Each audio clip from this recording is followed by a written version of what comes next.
beloved alumni, and of course, our dear students, both old and continuing. We are gathered here in the presence of great minds to begin the academic year on a note of inspiration and togetherness. To begin this day with the right spirit and intention, let us immerse ourselves in the presence and vision of our Chancellor, Shri Mata Amritanandamayi Devi, Amma, through a special video presentation.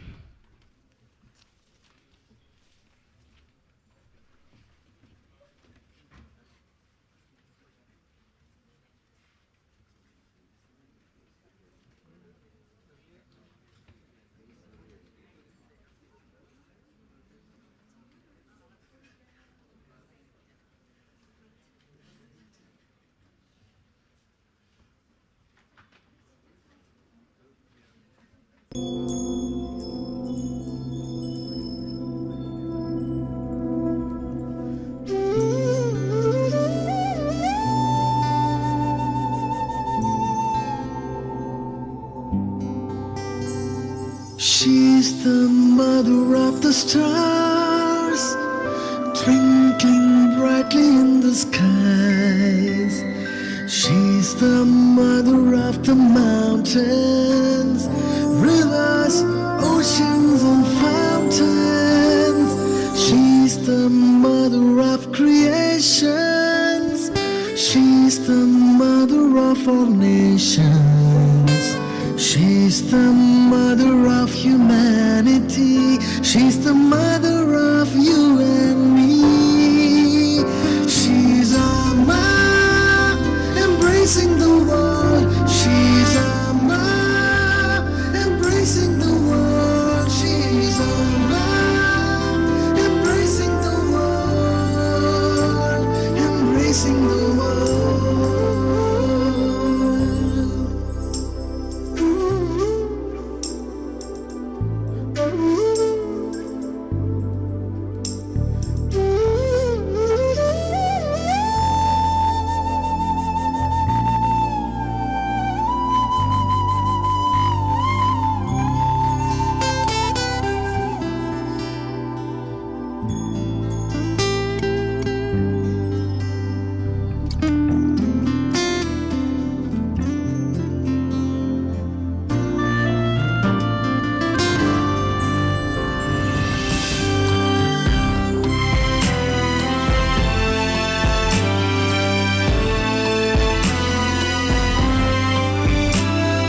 She's the music of love and the rhythm of life. She's the song of the earth and the truth in everyone. She's the ocean of compassion. She's the mother of delight. She's the cool breeze to sadness, chasing rainy clouds away. She's Amma, embracing the world. She's Amma, embracing the world. She's Amma, embracing the world, embracing the world.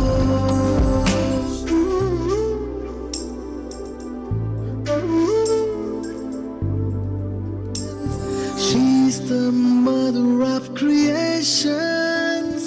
She's the mother of all nations. She's the mother of humanity. She's the mother of you and me. She's Amma, embracing the world. She's Amma, embracing the world. She's Amma, embracing the world, embracing the world.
She's the mother of the stars, twinkling brightly in the skies.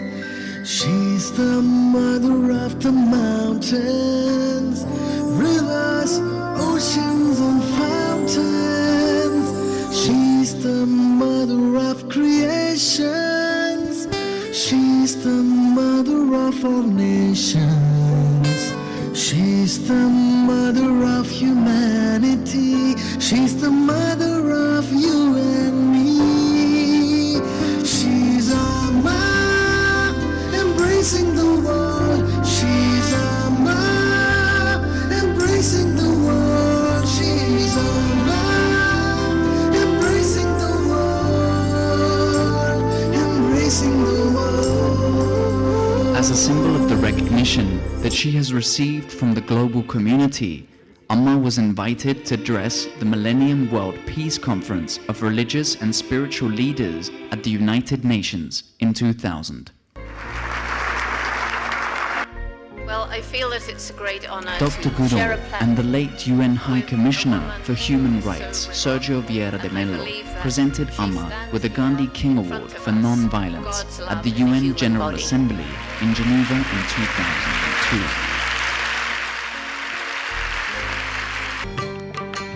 Following the immense success of the French film Darshan, on October the 7th, 2007, Amma was invited to Cinema Verite Film Festival in Paris to receive an award for her extraordinary work towards establishing world peace and harmony. World-renowned Hollywood film actress Sharon Stone presented the award to Amma.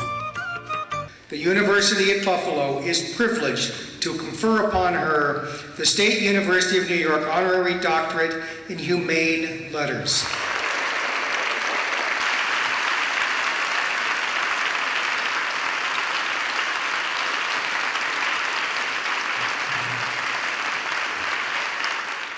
On Amma's third visit to Kenya in 2011, she was welcomed by the Vice President of the Republic of Kenya, His Excellency Kalonzo Musyoka.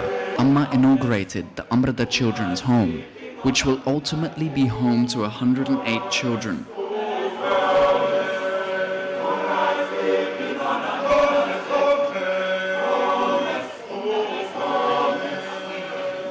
The Amrita Vocational Training Center and the Amrita Drinking Water Distribution Project, which will provide clean drinking water for the whole village.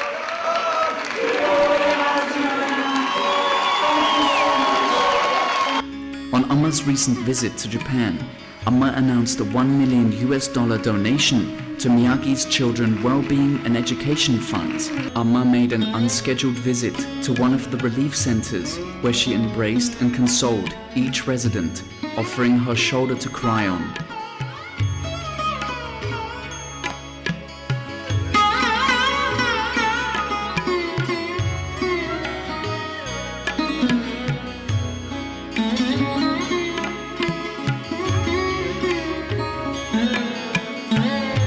Amma traveled through the worst-hit areas of Shichigahama coastal region.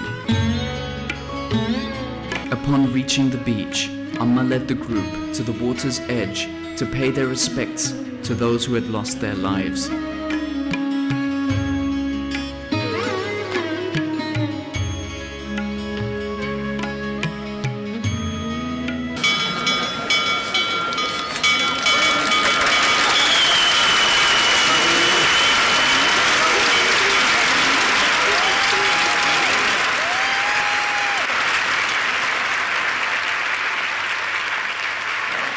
Amma was garlanded by several dignitaries, including Sri L.K. Advani, the Deputy Prime Minister of India, Sri Bawa Jain, Secretary General of the World Council of Religious Leaders, Mr. Larry Presler, former Senator of the United States, Ms. Yolanda King, Director of Martin Luther King Jr. Center.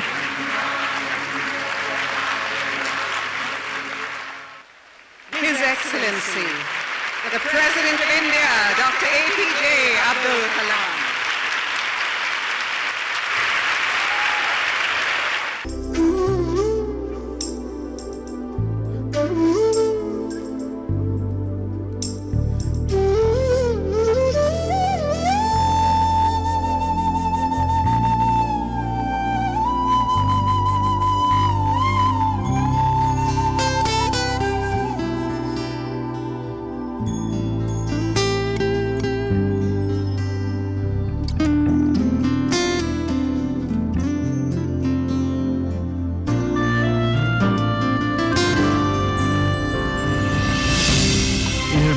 Sri Lankan President Chandrika Kumaratunge, Amma stated her commitment for building 300 houses for Tamil and Sinhalese tsunami victims in Sri Lanka and expressed her willingness to provide more relief aid such as free pensions and the adopting of orphans. Sri Lankan Prime Minister Mahinda Rajapakse thanked Amma for the aid and the compassion that she is bestowing upon Sri Lanka. She's Amma, embracing the world. She's Amma, embracing the world. She's Amma.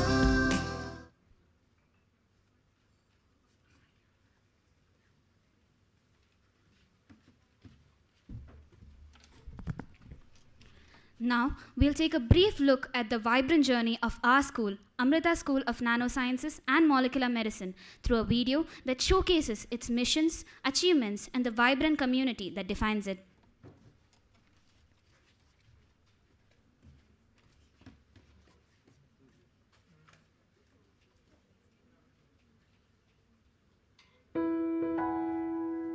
An immense passion for science is vital to push boundaries of research, but the most important factor is the inspiration to change lives. Amrita's Center for Nanosciences and Molecular Medicine was started with this vision and has been constantly striving to attain excellence in education and research. We are India's first nanobio center and one of the thematic units of excellence under the Nano Mission, generously funded by the Department of Science and Technology, Government of India. In addition, immense support from the Department of Biotechnology and the Ministry of New and Renewable Energy has helped us be where we are today. Our beginning was an inspiration. Our Chancellor Amma inspired us with the idea that research is a tool to serve society. And we were also inspired by nanotechnology to make significant contributions in the area of healthcare, energy and water. This short video will take you through where we have come, the dreams we have been able to realize, and where we can go from here. Inspiration is what drives research at Amrita Center for Nanoscience and Molecular Medicine. We embrace this vision and aspire to lead discoveries in nanoscience and molecular medicine. Through dedicated and continuous effort, ACNS-MM has contributed tremendously in basic and translation science. There have been several innovations in the field of cancer nanomedicine. If we look at human history, cancer is one of the toughest diseases we ever faced with. At Amrita, we have a major cancer nanomedicine program where we develop nanomedicines that specifically detect and kill cancer cells and cancer stem cells. This is a unique protein nanomedicine which was developed for cancer therapy. Here we use two human proteins which are self-assembled to form a coaxial nanoparticle. This particular system effectively targets the multiple mechanistic pathways of leukemia and liver tumor. This is a nanofibrous polymeric implant to treat brain cancer. This implant can deliver multiple drugs for a long period in the brain without affecting any other part of the body. Diagnosis is an emerging technique wherein we can combine diagnosis and therapy together. Here in the center, we have developed this doped calcium phosphate nanoparticles for image-guided treatment of cancer using MRI, optical ultrasound, and nuclear properties. This is a simple light-based nanosensor for the detection of oral cancer patients at an early stage. Here we used confocal Raman spectromethodology method for its detection. We can use this technology at community level for large-scale screening of oral cancer patients. Our cancer nanomedicine program is supported by Department of Biotechnology and Science and Technology, Government of India. We are very thankful to them. Molecular medicine is an upcoming field that has immense potential in identifying specific molecular tools for disease diagnosis, treatment, prognosis, and prevention. At ACNS-MM, researchers have made significant progress in this direction. Proteomics Laboratory's motto is research from bedside to bedside and back to bedside. In this regard, we have identified molecules specific for central nervous system leukemia as well as for neurodegenerative disorder multiple sclerosis. And apart from the identification of these molecules, we have developed an in-house low-cost, commercially viable protein purification system with which we could develop diagnostic kits which is affordable to common man. Our team has developed protein molecules based on antibodies which actually target antigen molecules on surface of cancers.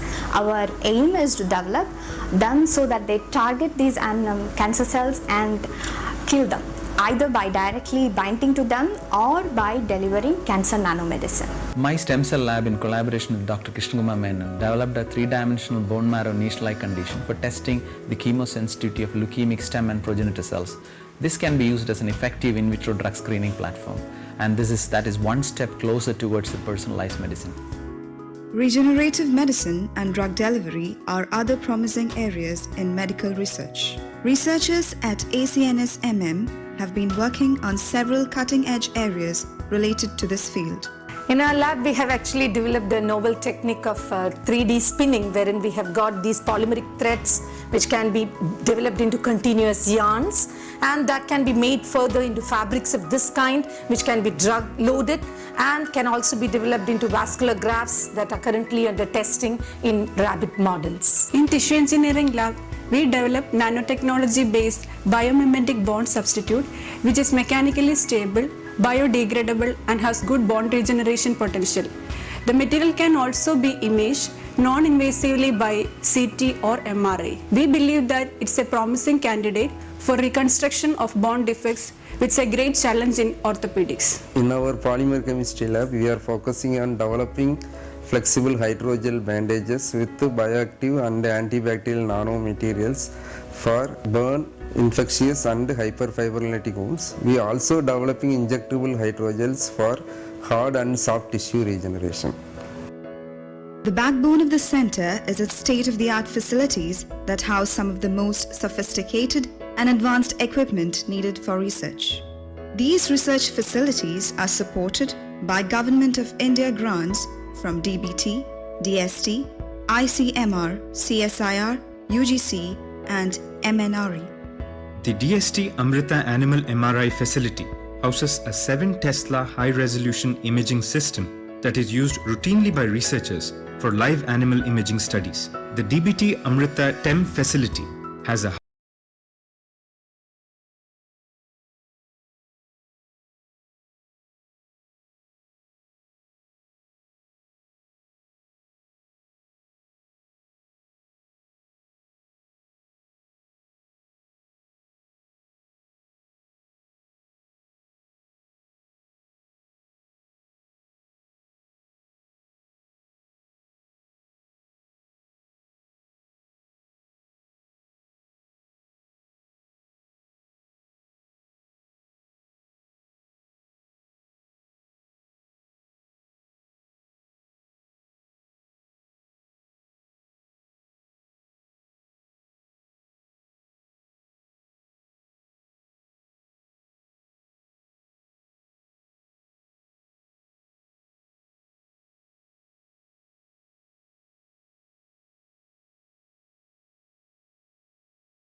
we kindly welcome all the dignitaries to join us on stage.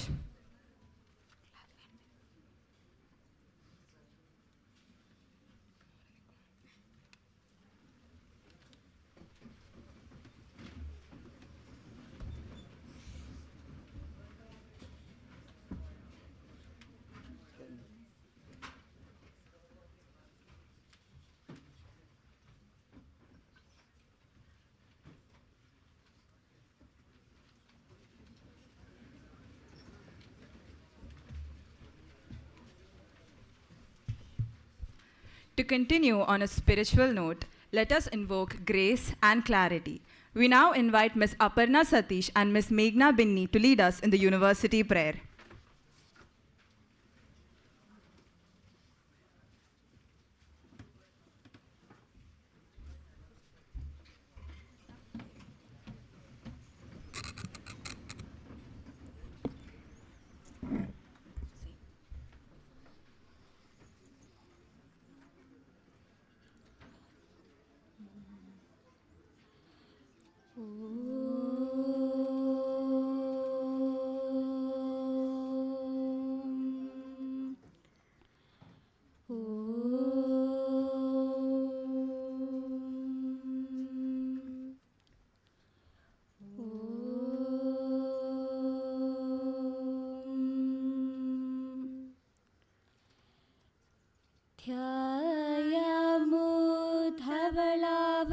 ध्यायामोधवलावकुण्ठनवतीं तेजोमयीं नैष्टिकीं स्निग्धां पाङ्गविलोकिनीं भगवतीं मन्दस्मितश्रीमुखीं वात्सल्यामृतवर्षिणीं सुमधुरं सङ्कीर्तनालापिनीं श्यामाङ्गीं मधुसिद्धसूक्तिम् अमृतानन्दात्मिकामीश्वरीम्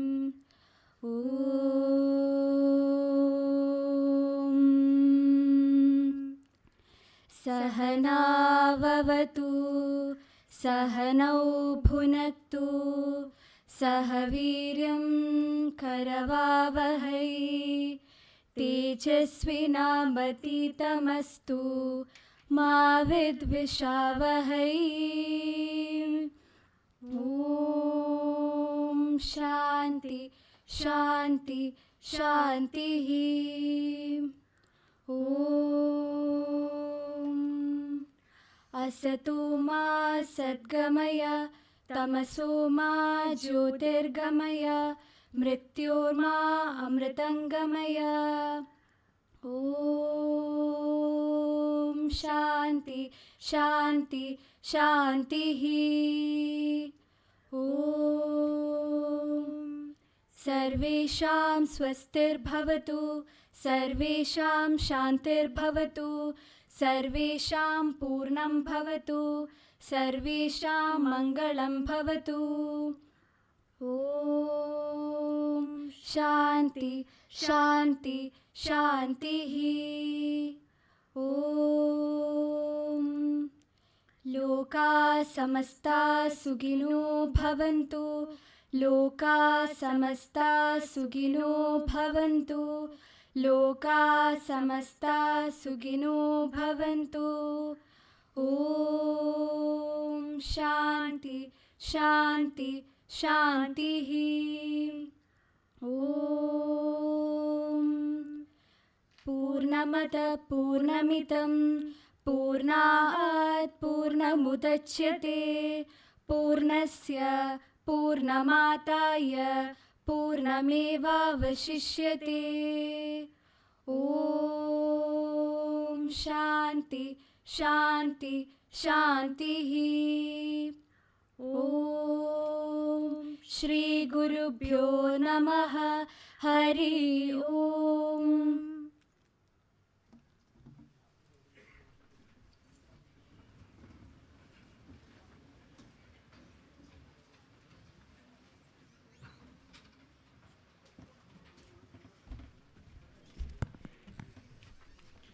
Thank you both. we now humbly invite Sampuja Swamiji Poonamritananda Puri to perform the puja, invoking divine blessings to sanctify this occasion for a new beginning.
Swamiji's presence always fills us with serenity and grace. Thank you, Swamiji. To officially welcome everyone to this academic journey, we invite Professor Shantikumar V. Nair, Associate Provost for Academics at Amrita Vishwa Vidyapeetham, to deliver the welcome address. He is a visionary academic and a pioneering nanotechnologist who has played a critical role in shaping the Amrita School of Nanosciences and Molecular Medicine into a globally recognized center for research and innovation. He is recognized as one of the top 2% scientists in the world by Stanford University and ranks among the top 10 material scientists in India. He served as a professor for over 20 years at the University of Massachusetts, USA. His welcome will set the tone for the year ahead.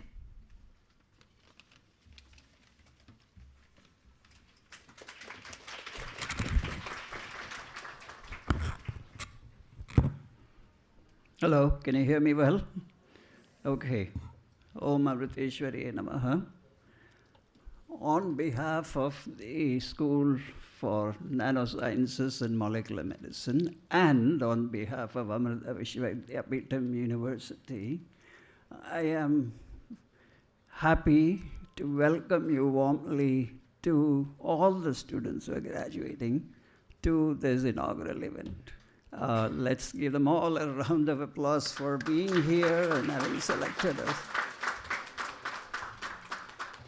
These are students from the MSc and MTech degrees in molecular medicine, BSc degree in molecular medicine, MSc and MTech degree in nanobiotechnology, MSc and MTech degree in nanoengineering and nanoengineering. And also we have started courses, a new course, which is an MSc course in clinical genomics. So these are the new students who have come here.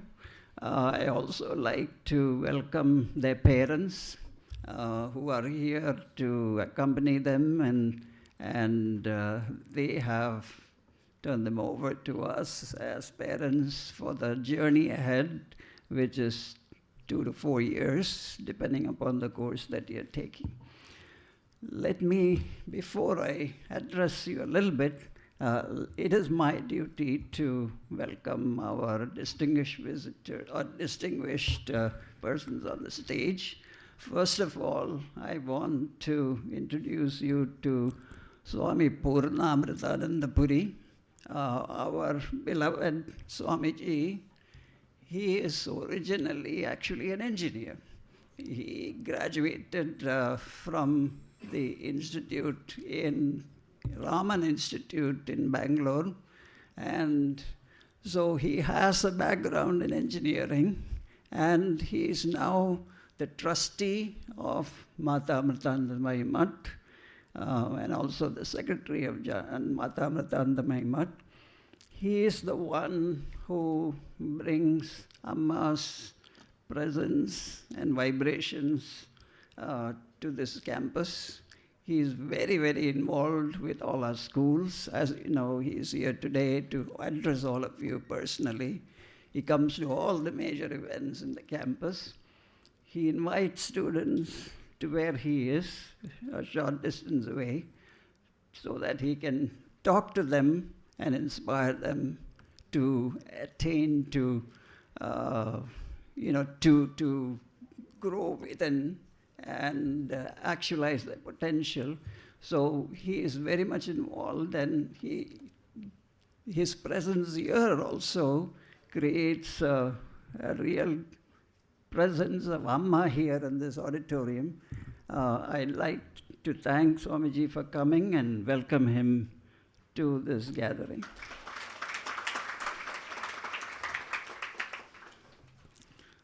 Professor Guhan Jayaraman is from IIT Chennai. He's a professor there and also was the head of department of the School of Biotechnology. So he is now currently working with us on a joint ICMR project. This is one of the big projects on development of vaccine for cancer, colorectal cancer, using nanotechnology-based ideas. And he has been, IIT, as you know, sets the benchmark for very high quality academics and high quality research. And so we are very happy that Dr. Guhan Jayaraman is here to address you about the field which is very closely aligned with many of the degrees that you're doing. I spoke to him and he very gladly agreed to come. So I thank Guhan for being here today to address you all personally, and I welcome you to this gathering.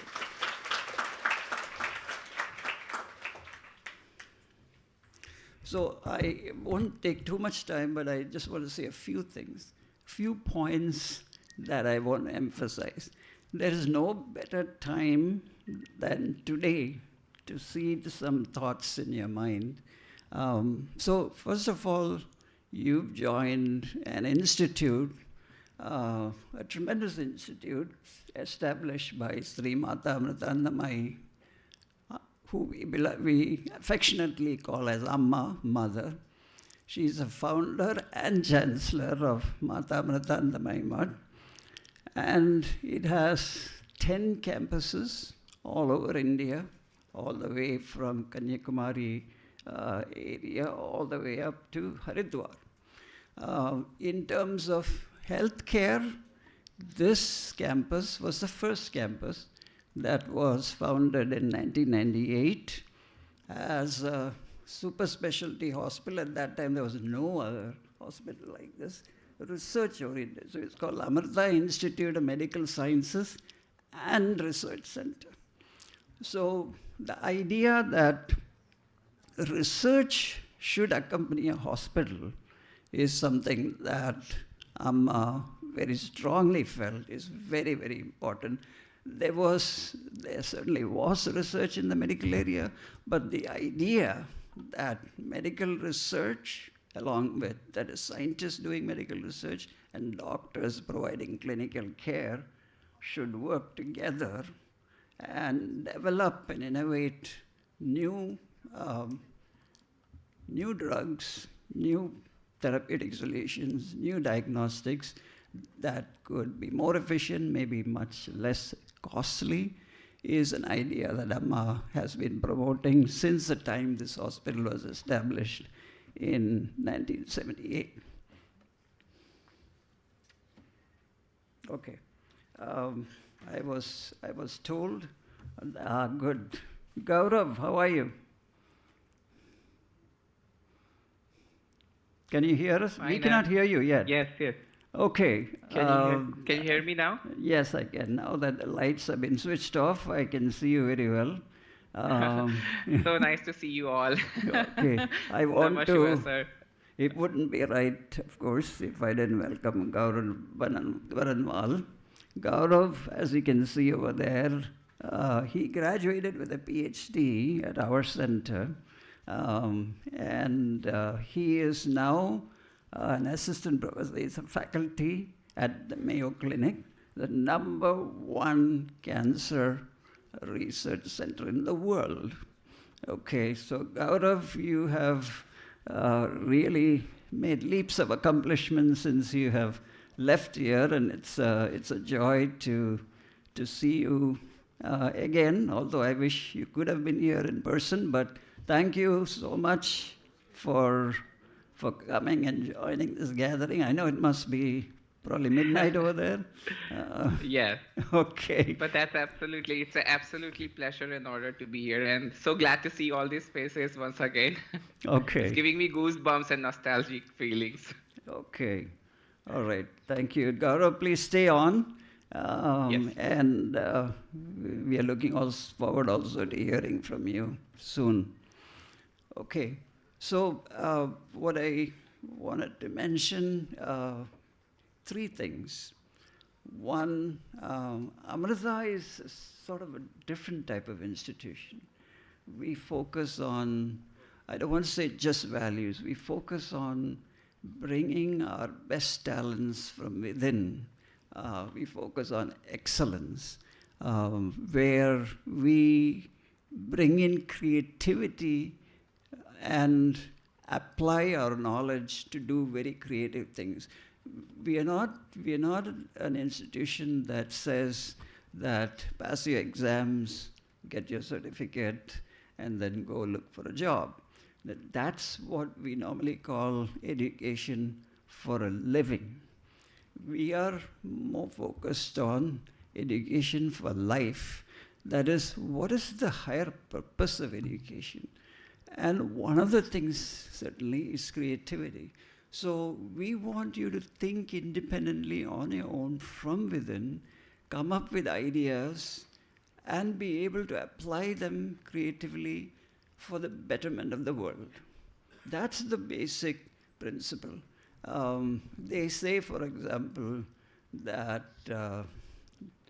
AI and generative AI can now simulate human beings. Okay? And in many ways, they can simulate a lot of things that we do. There is a feeling among many very well-respected individuals that AI is going to take over human beings. Okay? But it's not really true. You don't have to worry. All of us as human beings have an awareness, which is the source of our intuition that comes from within. Awareness is not something that can be simulated or modeled or exhibited by any AI machine, no matter how vast and how complicated it. You cannot touch awareness with AI. And AI is important, brings up important ways to get information very quickly and sort out information, analyze information. But you're not going to get ideas using AI. You'll get information based on AI. So one has to have something within. And that emphasis on what is within and how to bring out your best is the whole purpose of education. That's called education for life. I will give you a couple of examples. One, of course, the best example is Amma. You know what education Amma had? She had education up to the 4th grade. So that's your conventional education. Studying from books, passing exams, getting the information from the world, digesting it, and being able to communicate it back or apply it. But despite that, she now has 3 honorary PhDs from University of Buffalo, 2 from India, and is getting one again soon, in a couple of months, from Italy. And she has founded this entire university of 10 campuses and institutions all over the world for charitable activities and service to society. So clearly, it is not only the factual, information-oriented knowledge that gives you this kind of capacity for success and service to society. You have to be able to bring out something else which is very different. And that comes from within. So we are always going to harp on that. Be innovative, be creative. There's a Nobel laureate who talked just last week in Hyderabad about India and its progress. And one of the things that he said is India has done very well with the Make in India movement, manufacturing. During the pandemic, we supplied vaccines to the whole world. That's a phenomenal Make in India thing. But he said what is still missing, although it is changing, what is still missing is, although Make in India is there, Invent in India is missing. We need to have innovation. We need to have more innovation in India. And that is what is going to bring a lot of power to the country, economic power, scientific power, and so on. And so that's what goes back to what I was saying. There's also an NRI in US, very young, 30s, who won the Fields Medal in mathematics. That's the highest accomplishment in mathematics today. Okay? And he was asked, how did you, at this age, win the Fields Medal? So he said, there are 2 things that really helped him. One is playing the tabla. Who's that great tabla player? I'm forgetting. Zakir Hussain. He was a student of Zakir Hussain.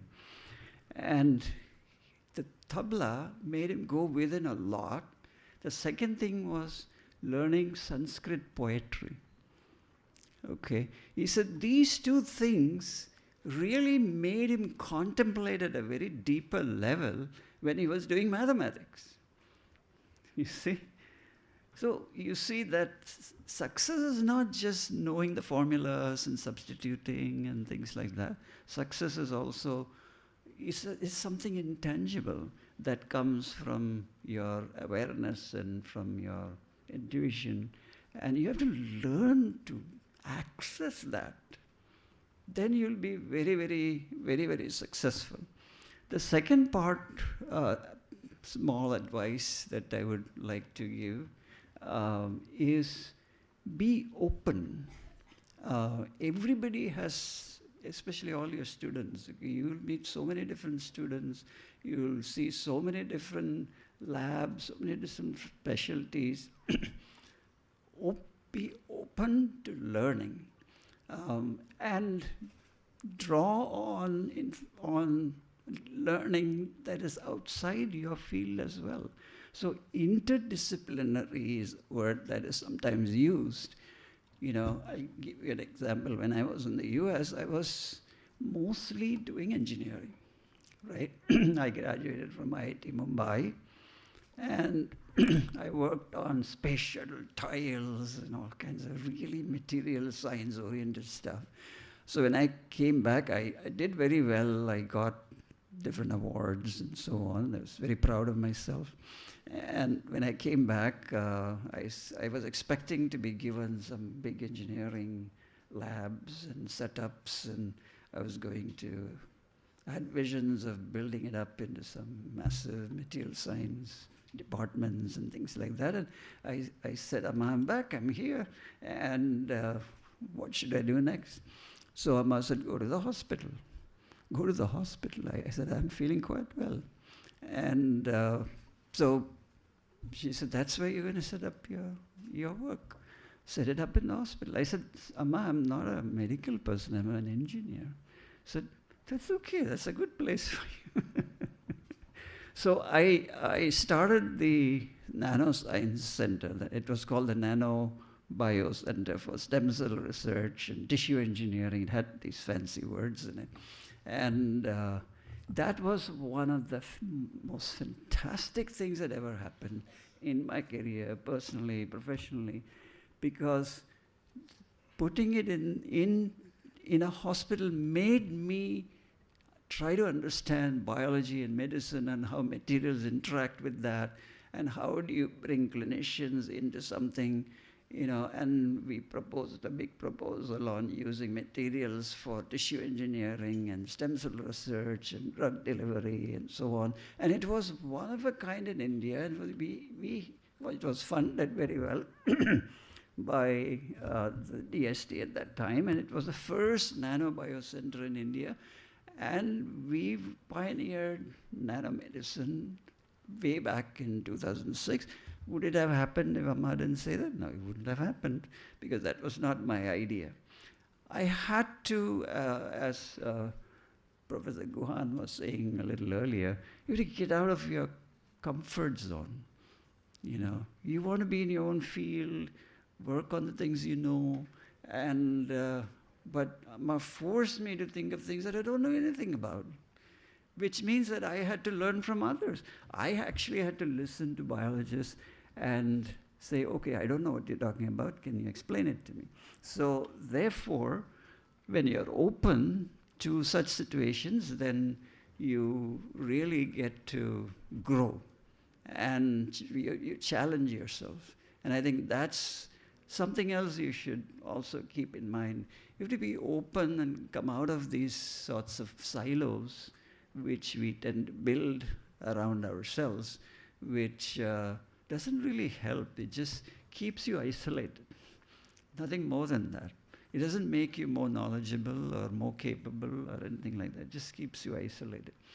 So the last thing before I end is the issue of applying your knowledge.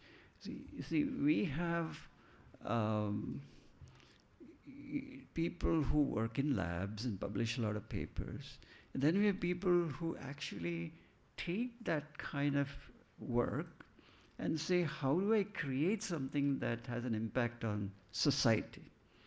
You know, you may do some incredible work in the lab, but can you make it into a medicine that you can actually inject into a patient and the patient is helped? That's a question where you are looking at impact, not just publishing a paper, which is good. I'm not saying that you should not publish, but the impact part, Amma made a very strong emphasis on making a societal impact. And for that, we really set ourselves in a different way. I'll give you the example at our center here in Kochi. We set up a translational sort of a research facility where we can go from the lab to manufacturing, to animal trials, to regulatory testing, and to clinical trials. So I'm happy to say that the very first successful project, Dr. Manita is not here, and Dr. Subbu Iyer, who's a clinician, a transplant surgeon, a hand transplant surgeon, and Dr. Manita, and Dr. Deepthi, who's here, and Dr. Manju from the dental college.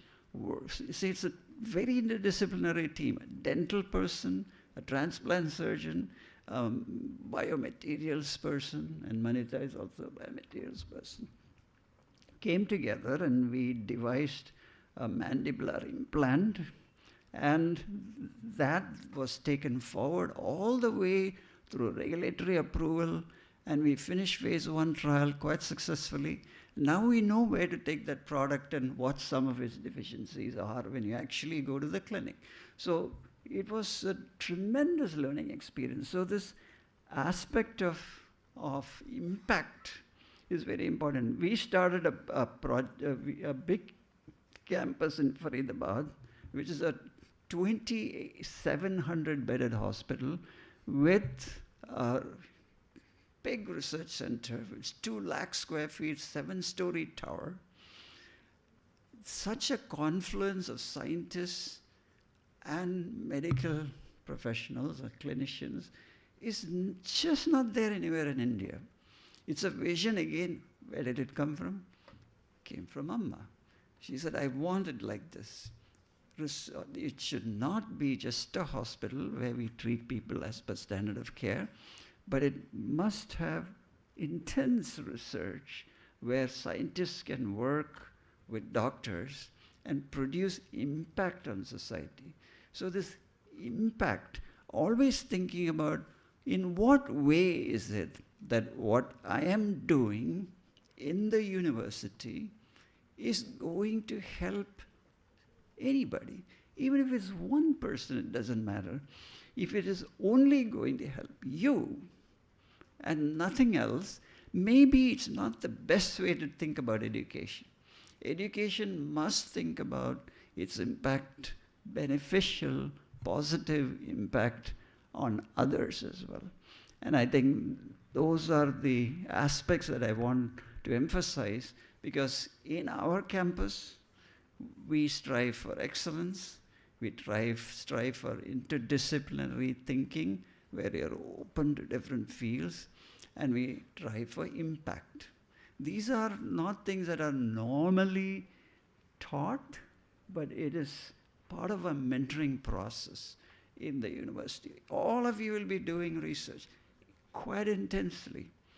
Research, because of Amma's emphasis, is a very integral part of what you will be doing.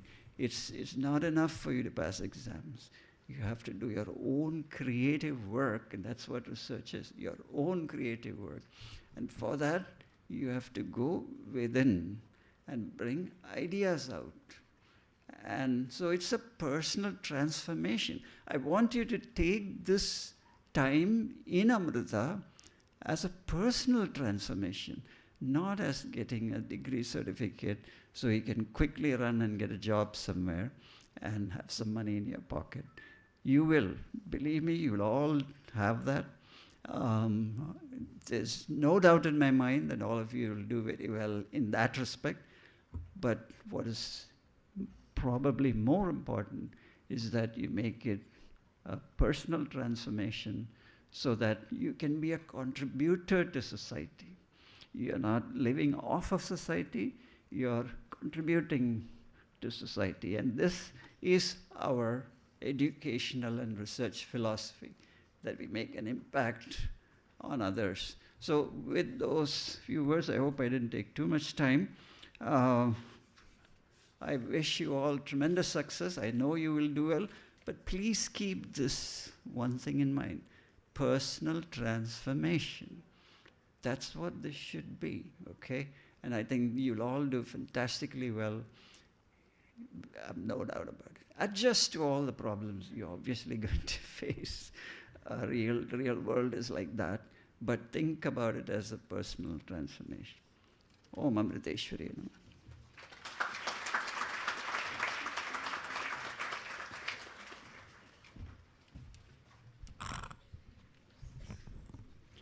Thank you, sir, for your visionary words. We now invite our esteemed guests to the stage to join us for the lamp lighting ceremony, a timeless tradition symbolizing knowledge, truth, and enlightenment. This is a symbolic gesture illuminating the mind with spirit and knowledge. We request all dignitaries to join us on stage for the same.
With the flame of knowledge kindled, we now humbly welcome Swamiji Purnamritananda Puri for the benedictory address. A former research scientist at the Raman Research Institute, Swamiji Purnamritananda Puri turned toward the spiritual path after meeting Amma. His life has since been dedicated to spreading her message of universal love and service. We are blessed to have him grace this ceremony. Swamiji has conducted numerous satsangs, bhajan sessions, meditation programs, and spiritual workshops worldwide. His words transcend generations, soothing the soul and awakening the seeker within. We are honored to hear from him today.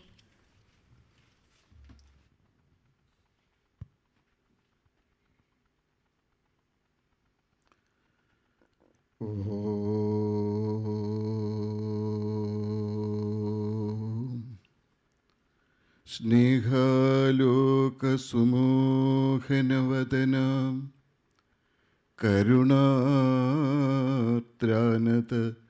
नयनां रम्यां श्रितजनपालन व्यग्रां सौम्यां अमृतानन्तमयीं प्रणमामि.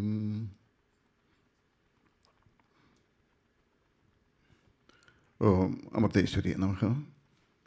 My humble pranams to Mr. Guhan and Mr. Gaurav and all the dignitaries on the dais and off the dais and all the new members of Amrita family, all the students, parents. Amma says this entire world should become like one family.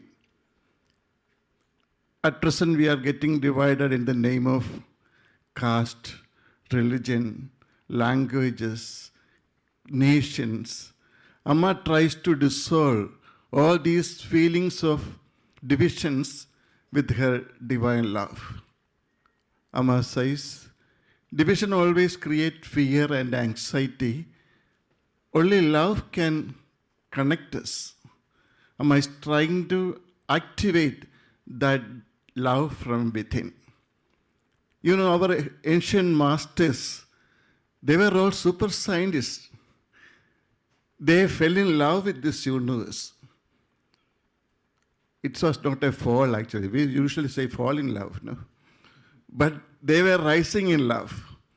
They started loving the entire universe as a part of their body. Now the Ramayana festival is going on in India. I remember one of the most important slogas from Ramayana. Ramam Dasharatham Vidhi Maham Vidhi Janakatmacha Ayodhyam Adavim Vidhi Gacchatada Yadha Sukham. When Lord Sri Rama was about to go to the forest, his younger brother Lakshmana also wanted to follow him. He goes to his mother Sumitra for her permission and blessings. Then that mother gave a beautiful advice, which all mothers in this world should give that advice to their children.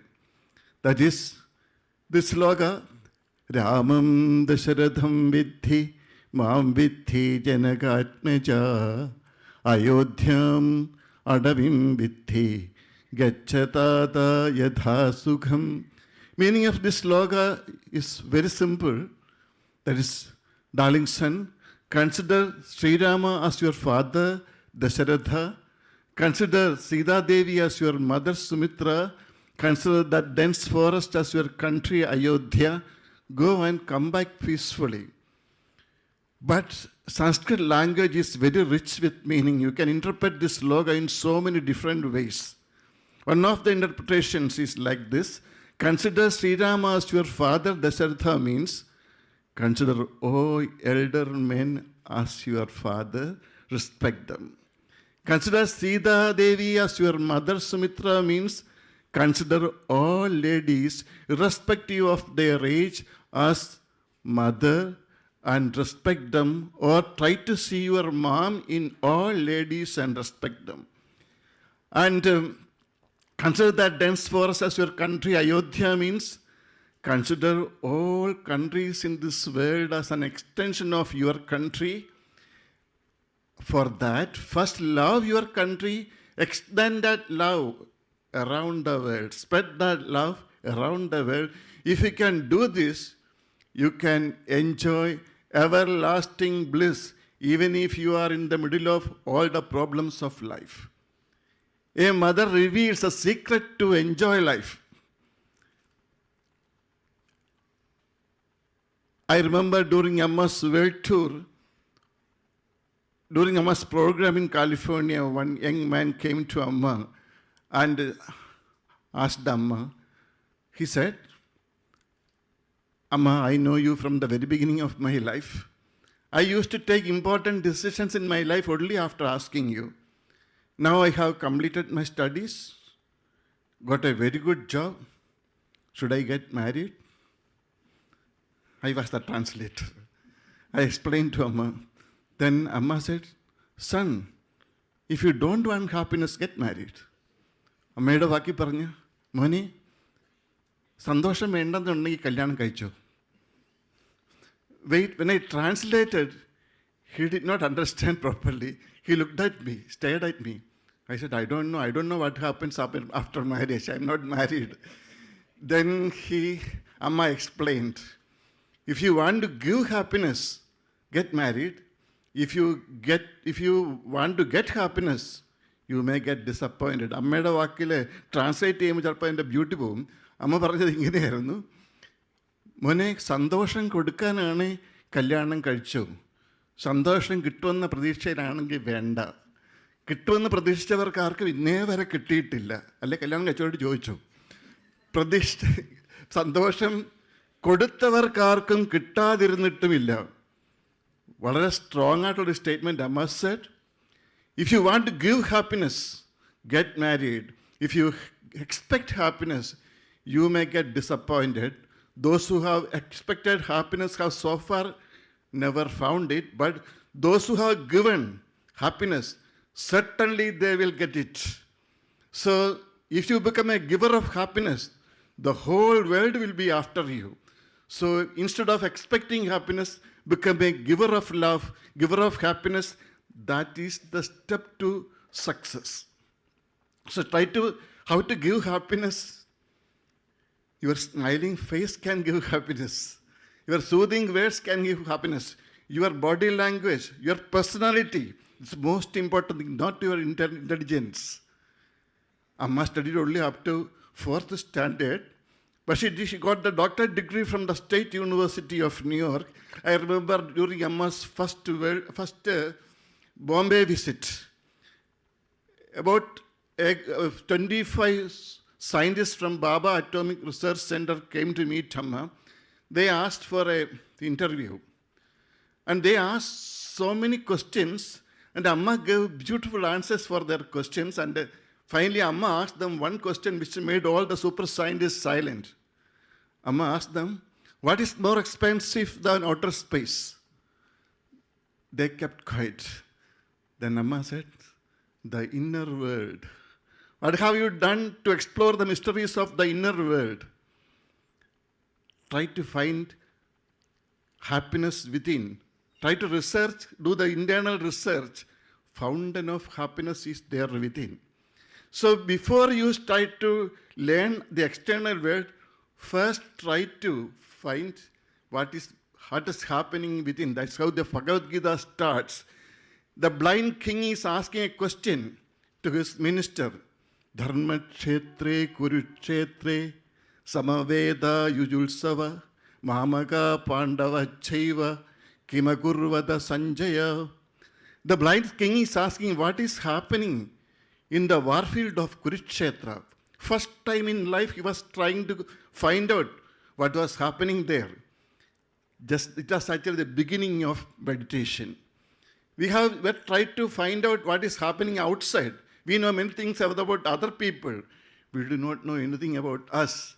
When you sit quietly, watch your mind, you will find that so many things are flashing through your mind. And thoughts are not free. For every thought you are paying.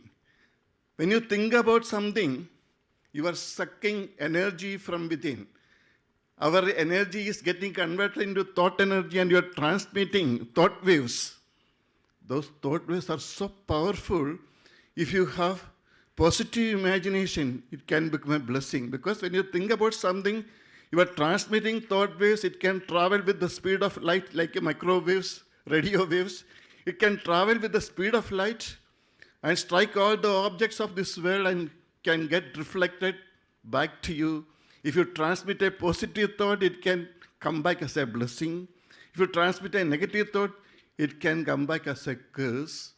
Means you can change your future if you know how to change the qualities of your present thoughts. You have to start from there. That's why I say, the teachers fill your mind with informations and the master delete all the informations. Because you can know much more, you can learn much more faster if you get a cosmic tuning. So, Amma studied only up to 4th standard, but she got the doctorate degree from the State University of New York. During the ceremony, I was present. Scholars from all over the world were present. Mr. Shanti Nair was present. After the ceremony, some of them came for Amma's darshan. And during darshan time, they asked Amma so many difficult scientific questions, and Amma gave beautiful answers. Then they were wondering, they asked Amma, Amma, how is it possible for you to answer all these difficult questions without thinking? Amma said, it is possible because I don't know anything. Amma പറഞ്ഞു, പറയാൻ പറ്റും മോനെ, കാരണം എനിക്കറിയില്ല, ഒന്നും അറിയില്ല. Then Amma gave a beautiful statement. If you can become empty, you can enjoy the beauty of fullness. So learning means you are trying to unlearn many things. You are ready to delete many things within. The more you learn, the more you will come to know the depth of your ignorance, limitation of the intellect. A MBBS doctor will handle all type of patients. Specialist would say, I know only heart. A super specialty doctor would say, even I don't know heart, I know the one valve of the heart. So like that, the more you learn, the more you will come to know the limitation of the intellect. Finally, you will come to know you know nothing. Then you will be able to know everything. The cosmic tuning, that's how the rishis could explain everything about the mysteries of the universe without doing any external research. They were doing internal research. They started Dharma Kshetre Kurukshetre Samaveda Yujulsava Mamaka Pandava Chaiva Kimakurvada Sanjay. First you have to find out what types of thoughts are flashing through your mind. You are losing a lot of energy, more than physical work. We are wasting a lot of energy through unwanted thoughts. First, we should be able to prevent that. Then you can become extremely powerful. Actually, intuition is much more important than your intelligence. In our life, intuitive knowledge is very important. Before meeting Amma, I had a strong feeling that technology is enough to solve human problem. A divine help is not necessary. After my studies, when I reached Raman Research Institute, Bangalore, the super scientist, one of the super scientists, she was a Christian lady, she was my boss. She gave me a beautiful advice. She said, you are going to do research on solar radiation, so please chant Gayatri Mantra a few times before you start your research work, because it is impossible to become successful in your life without intuition. One wrong decision can destroy all your achievements in life. One wrong decision is enough to destroy all your happiness in life. Decision making is so important. You should feel the right answer from within, without effort. You know Gayatri Mantra? Om Bhurbhuvaswaha Tat Saviturvarenyam Bhargo Devasya Dhimahi Dhiyo Yona Prachodayat. When the Rishi saw the rising sun, he did not think it as a fireball. Instead, he could feel divinity radiating from that sun. He prayed, O sun god, you transmit light and energy to this entire beings in this world and other world. Please illumine my intellect also. It is not a religious prayer, it was a prayer to the nature for intuitive knowledge. When the Rishi saw the rising sun, he thought about the millions of suns shining in the sky. All the stars are also like sun. And he thought about the sun that illumine all these external suns, that is Atma Surya. He was praying to the Atma Surya, inner sun, the source of knowledge. He was trying to activate that inner knowledge. Everything is there within. So he was praying for intuitive knowledge. How to get this intuitive knowledge? Amma says, it is possible through love. It is possible through purity. To get that kind of purity, we have to get an attitude of a child. Begin Rama's language, beginner. Throughout your life, try to become like a beginner, very humble, simple. If you can become humble, if you know that you are like a child, then you will get a connection with this cosmic intelligence. You will feel, we can feel everything within, because we are part of this universe, not only part, we are this universe. We are connected with this universe.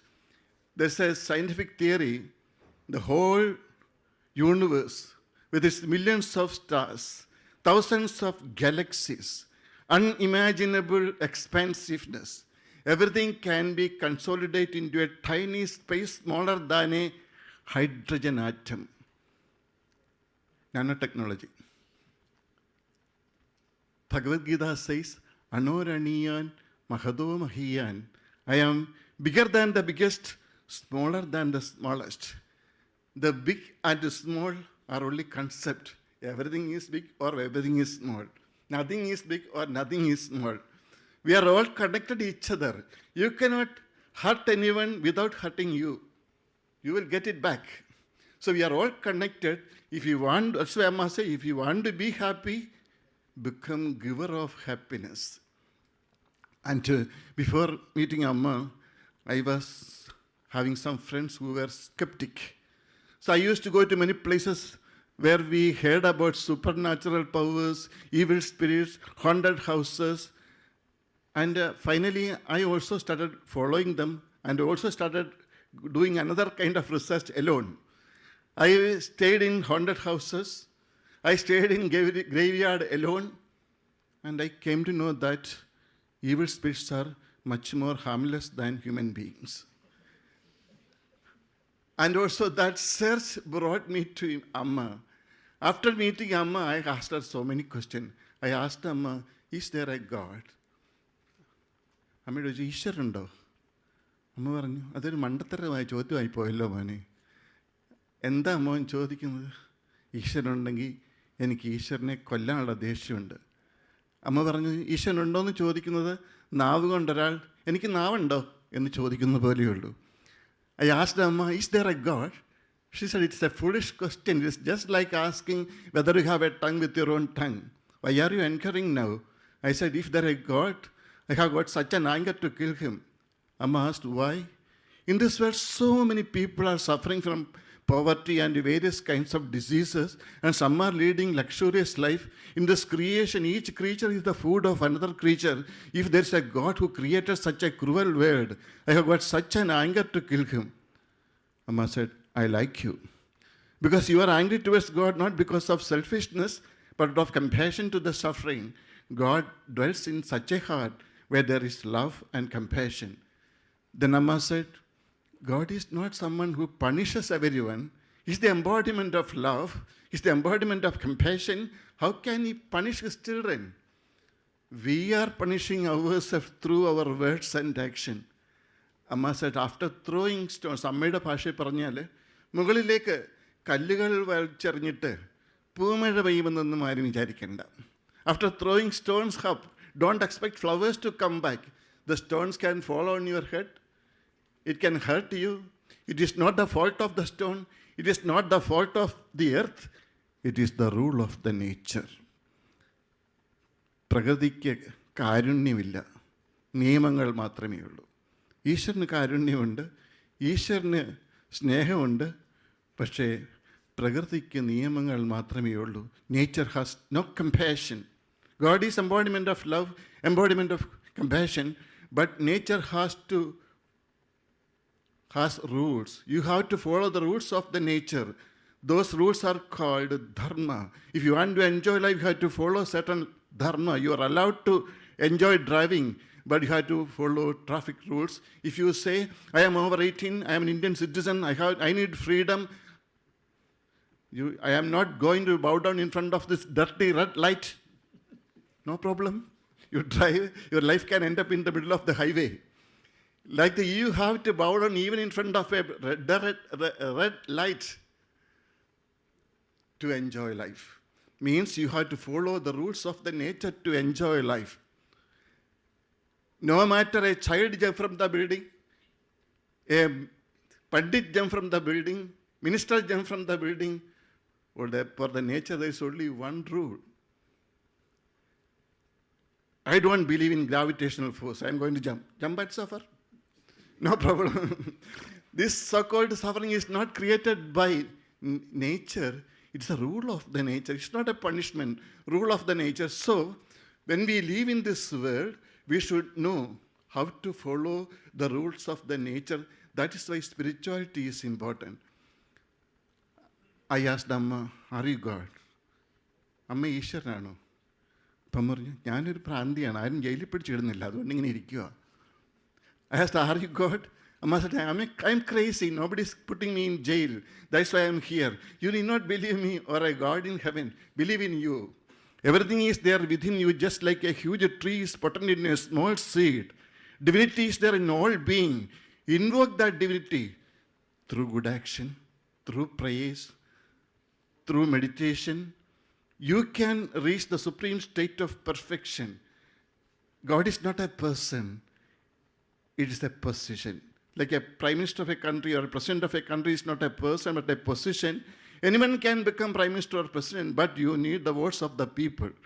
Like that, to reach the supreme state of perfection, to reach God, we should be ready to bow down in front of everything in this universe, because God is there in everything. It's a notion of energy. So you need the blessings of plants, animals, even inert object. According to the modern science, no inert object is there in this world. Everything is pulsating with the divine energy.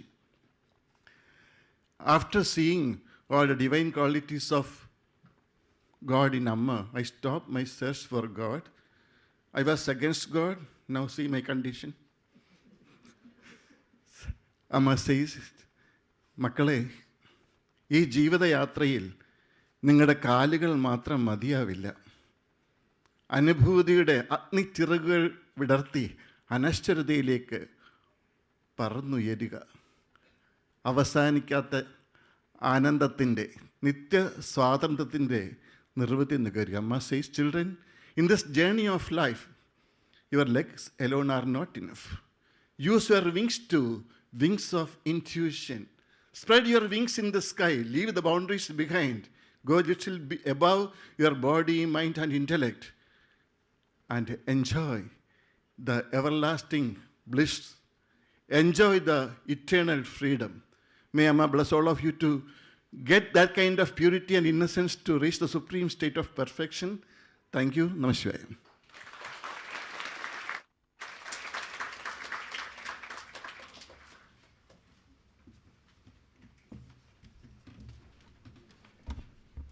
Thank you, Swamiji, for reminding us of the true essence of education and spiritual living.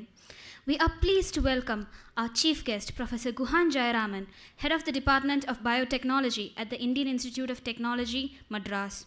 Professor Jayaraman holds a PhD from Rensselaer Polytechnic Institute and a master's degree from IIT Delhi. He currently leads cutting-edge research in metabolic engineering and systems biology, driving innovation in areas critical to biotechnology and bioprocessing. Professor Jayaraman's deep expertise, commitment to academic excellence, and passion for research have made him a respected figure in both national and international scientific communities. We are privileged to have him here with us today. Without further ado, we invite Professor Guhan Jayaraman to take the stage and share his insights with us.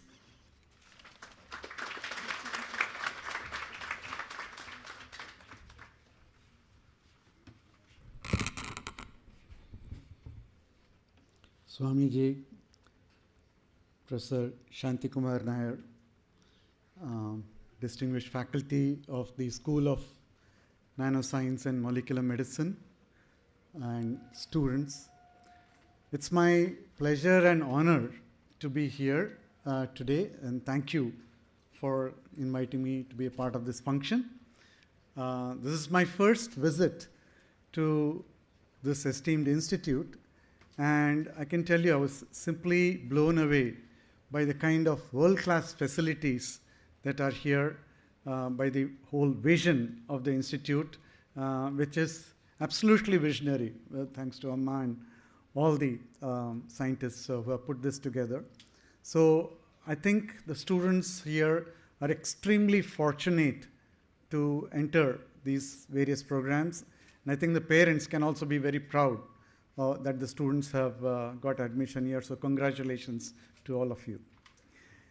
So I would like to begin by saying two things: how this field of biotechnology is now progressing, and I'm fortunate in a way that my own career has kind of dovetailed with the growth of biotechnology since my student days in the early 1980s.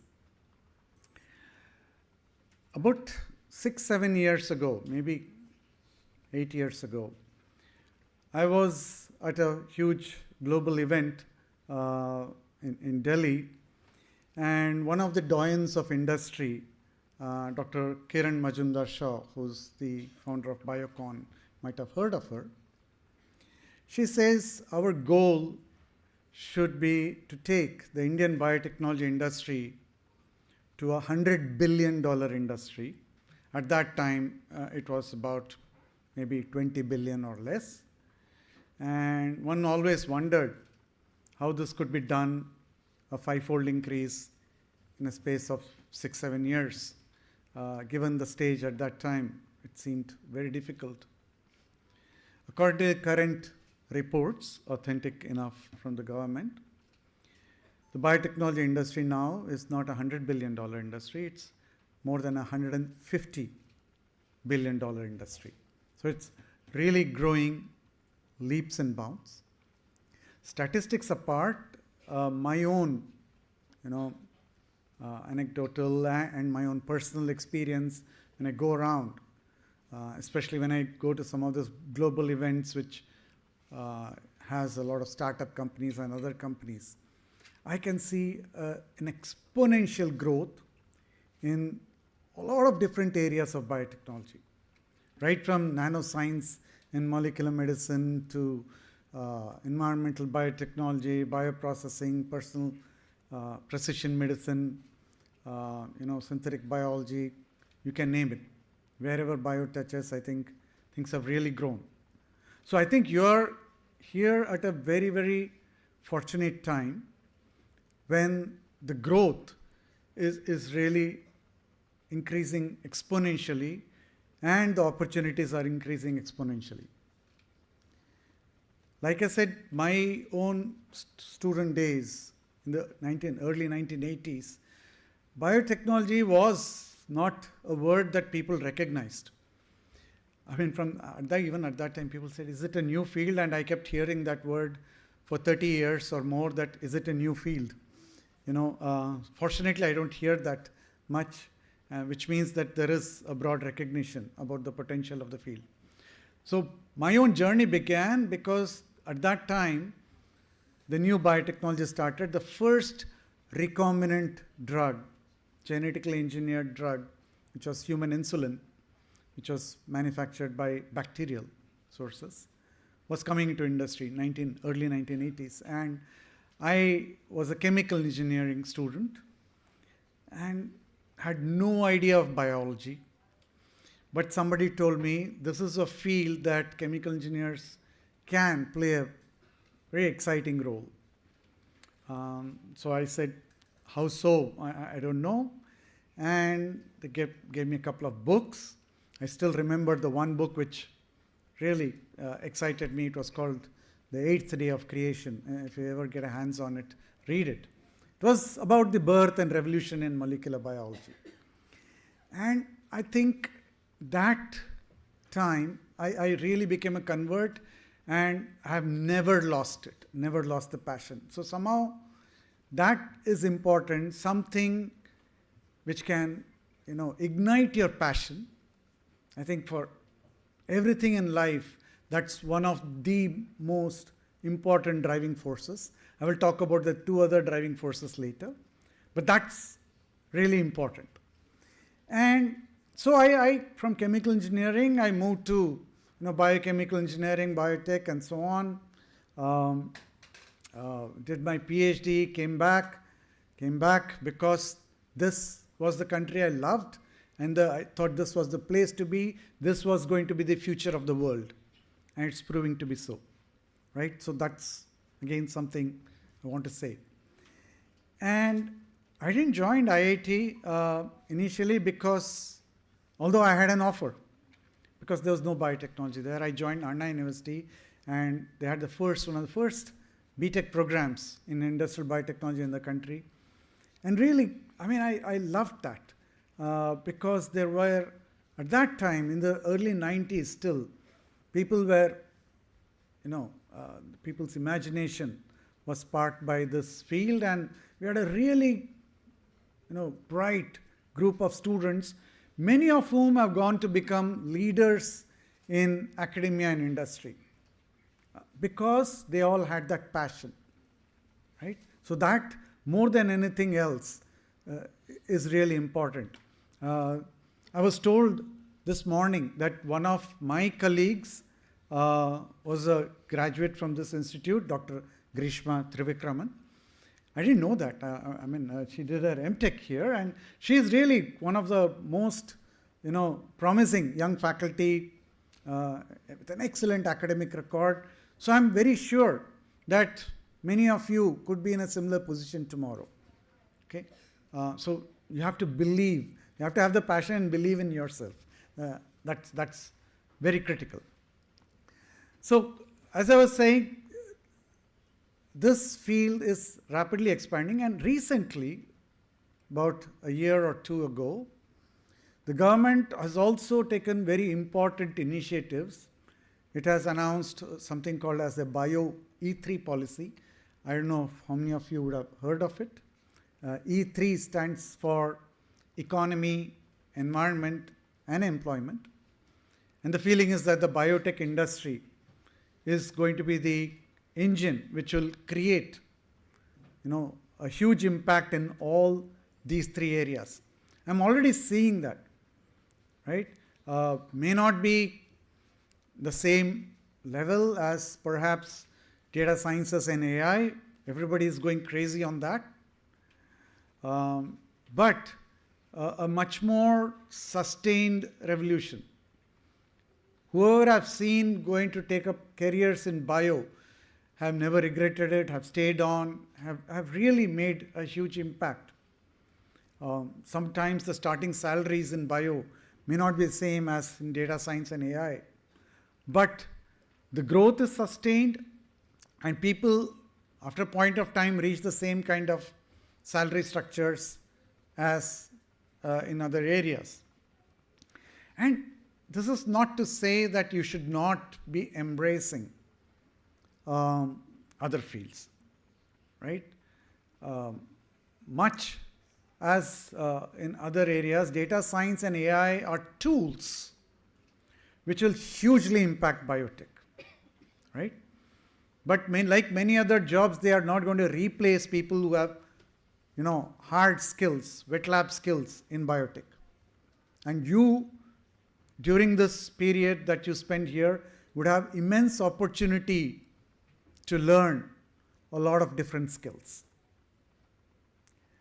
Biotech, more than many other fields that I know, is extremely multidisciplinary, extremely interdisciplinary. As Professor Shanti Nair was saying, we now have a multi-institutional collaborative project along with IIT Madras, Amrita Institute, and a couple of other institutes. And even in IIT Madras, there are 2-3 departments which are involved, faculty from 2-3 departments, on trying to build an anti-cancer vaccine. Right? And it really requires inputs from everything from material science, right, nanotechnology, synthetic biology, which is my field, to bioprocessing, and so on. And it's not that you're going to be able to learn everything while you're here, or everything, even after graduating. But what is important is to have this open mind towards learning, right? We all kind of, our education are a little bit in silos, but as we grow up, we realize that what we know is such a small fraction. We don't know so much, right? So what we know is a very, very small fraction. And so it's very important to embrace your ignorance, embrace people who know different things, not be worried about your ignorance. And so you would have tremendous opportunity to learn and grow only if you have that curiosity and an open mind. So that's the second driving force. Passion number 1, curiosity and openness. The third really important thing is not to be afraid of failure. As scientists, we fail every day, right? I mean, if you all follow cricket, we don't score a century every day, right? Or every inning. Probably 1 in 10 innings if you're very good, or 1 in 20 if you're reasonably good. As scientists, probably, 9 out of 10 experiments that you try, or 9 out of 10 ideas, or 99 ideas out of 100 fail. Don't get daunted by failure. Embrace failure because it gives you an opportunity to learn all the time. And to embrace failure, as Professor Shanti Nair said, it is very, very important to get out of your comfort zone. Right? So that is something, I don't know whether I am a success or not, but after 40 years, I've realized some things which have helped me a lot. One of the things is that I'm not afraid either of my ignorance, I'm not afraid of failure, I'm not afraid of getting into anything which is not in my comfort zone. Be it in my career, be it decisions you take in personal life, or whatever. And I'm telling this because your generation is one I see increasingly, and pardon me if I step on your toes a little bit, or that is not my intention. I also have kids who are a little bit older than you. Is that, and it's a natural phenomenon, that people tend to be more and more within their comfort zone. This is your best friend and your best enemy, worst enemy. Worst enemy. Why? And social media allows you a lot to be in your comfort zone. You don't have to meet people in person, physically interact with them. That's always not comfortable. Sometimes they might make a face at you, sometimes they might ignore you. It's not very easy to have this interpersonal interaction. People like me, we are the BC era, right? You know what is BC? Before computers, right? There was no social media, there was no internet in college, no television. My first time I saw television was at the age of 21, when we bought a television at our house. So, you had to really interact with the real world all the time. Your parents did not have the comfort of hand-holding us. There was no WhatsApp to check up what you are doing every other day, or saying that have you reached, the airport, or have you eaten your breakfast, and so on and so forth, which continuously you might get from a lot of your parents. Right? Social media allows us to see only the kind of news we want to see. You start to scroll and say, Google, okay, what's the best diet for me, or what are the best exercises you say, or, something on cricket, and it will start to give you only those news feeds. AI is programmed to make you live in a silo, in a comfort zone of giving you only those things which you want to hear. You end up in WhatsApp groups which are echo chambers, comfort zones, absolute comfort zones. And so that increasingly makes it more difficult for you to open yourself to the outside world, to get out of that inertia, to get out of your comfort zone. But that is really critical, right? To change, don't be afraid of changing your field. You might start somewhere here. I started as a chemical engineer and moved on to biotech. I'm working in a field now, or collaborating with Professor Nair in something I have never done before, right? I know very little on vaccines and immunology, very little about cancer, but I do some synthetic biology. I make certain kind of, hydrogels, certain kind of polymers, which may be conjugated to some drug, which may help in drug delivery. That's fine. But even this kind of collaboration has opened me, even when I'm in my 60s, has helped me know something that I don't know. And I love that. Right? In that process, sometimes you might trip and fall, you might fail, you might end up with some embarrassment. Don't worry about it. Don't worry about it. Right? There is always, we also fear rejection. Right? Sometimes, you are attracted to somebody, you go and propose to that person, and he or she rejects you. You feel very terrible, right? But you learn a lot about yourself and about this whole feeling, right? Or you try admission at an institute or some job and they reject you. That sense can hurt us. But I think, again, let that not pull you down. Embrace that hurt, because sometimes you learn a little bit about yourself, learn a little about the world and the challenges. So this is very critical. So this is the third very important driving force, right? How you embrace failure, because through that comes the path to any kind of success. And I think all this, what I said, was wonderfully, talked about by Swamiji in many different ways. The messages, I think the words are different, but the message is same. One of embracement, right? One of embracing with love, embracing failure with love, right? Embracing something, having a passion for your field. Whatever you do, sometimes you don't get to do what you want to do, right? You will say, I'm not, it's okay. If you don't get to do what you love, please try to love what you get. It's only a small mental switch, right? Don't be disappointed or frustrated if you don't get what you want. I tell you again, 99 times out of 100, we do not get what we want in life.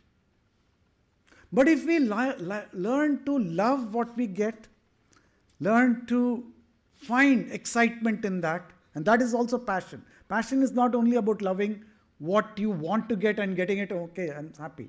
But it's also that commitment every day to anything that you do, right? Whether you read a book, you cook a meal, you do some jogging or any exercise, play a game, talk to a person, have that involvement, everything has that passion. So I think you have to find passions even in doing what you don't like. I can tell you, as a scientist, and Professor Nair would also perhaps concur, there are things as an academic we sometimes dislike doing. And some of these administrative things seem very bureaucratic. You say, hey, this takes away a lot of time from my scientific work. I'm trying to read this exciting paper, and then I have to go and sit in some meeting or do some administrative things. So you find that irritation. But then I think, if I don't do this, who will? By doing this, I'm trying to build a system which will help others, right? So then it's a small mental switch. That mental switch helps me find passion even in the most boring things that I do. Saying that because this will help somebody. We often think about some advanced countries, US, Europe, etc. And we most of times these days hear about many Indians who have become very successful academically, professionally, as CEOs of huge companies and so on, right? They are the same as us. They were the same as you. What you are today, they were 20, 30 years ago. Exactly same kind of people. What has helped them succeed is the system that is there and their ability to take advantage. Of course, their innate qualities are also good, but it's the system which has helped them rise. So it's very, very important to do that mundane work in trying to build good systems which can help individuals excel. And in this institute, I'm seeing that system being built, having been built. I have seen people who have excelled from this. You'll get a nice talk from one of your alumnus who has excelled, right? And they come out of these systems. And it is the help I got from such a system during my BTech days, MTech days, etc., which helped me realize how much this country has sacrificed for me, and that's why I want to give back. And that's why I'm here. So, I think that passion is important, right? Overcoming the fear of failure is important. And it's very, very important to have this open mind to be able to interact with a lot of people, interact with different ideas, bring in ideas into your research, do things which in an interdisciplinary, multidisciplinary manner, which are really important. With that, I would like to wish you all the best. I am confident that you have an excellent future ahead. You are in excellent hands in this institute. Have the optimism, right? Fourth thing, along with the passion. Have that optimism that things will go well, and wish you all the best. Thank you.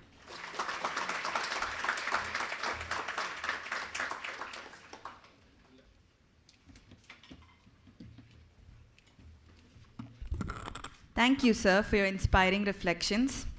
To express our heartfelt gratitude, we respectfully invite Swamiji to kindly present a token of appreciation to our esteemed chief guest. This memento symbolizes our respect and sincere thanks for your valuable presence and contribution today.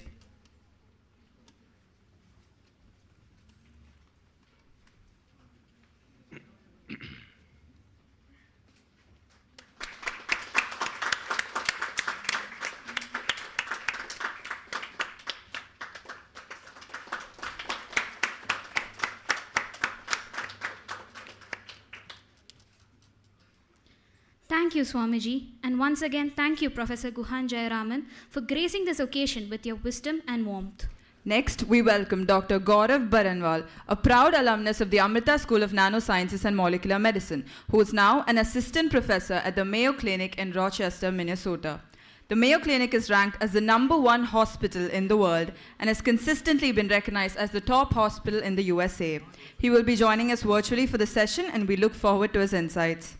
Dr. Baranwal's pioneering research in nanomedicine and cancer biology reflects the values and vision instilled here at Amrita.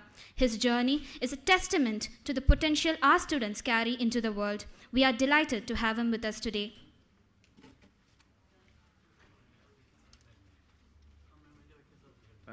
Can you guys hear me? Am I audible? Yes, you are very audible. Please go ahead. Okay. Thank you, sir. Thank you so much. Thank you so much, everybody, for kind introduction. Thank you, Dr. Nair, to giving me this honor and sharing the stage virtually with such big dignities. My humble respect to all the dignities on the stage, Swamiji and Professor Guhan, and I'm so glad to see all my eminent faculties. I mean, it's giving me nostalgia to see everybody over there. With that, I would just like to start with my little bit of a talk which I have prepared, because I was not prepared. I was not able to figure out initially what should I be talking, and then I raised this title mentioning about how Amrita, or the center, has played a pivotal role in influencing my academic career path.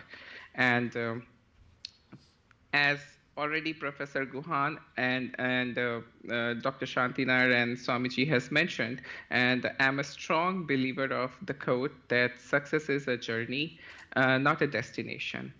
This journey is driven by multiple factors like the passion, learning. I'm not going to emphasize on everything because we just heard very beautifully what Dr. Guhan had to say.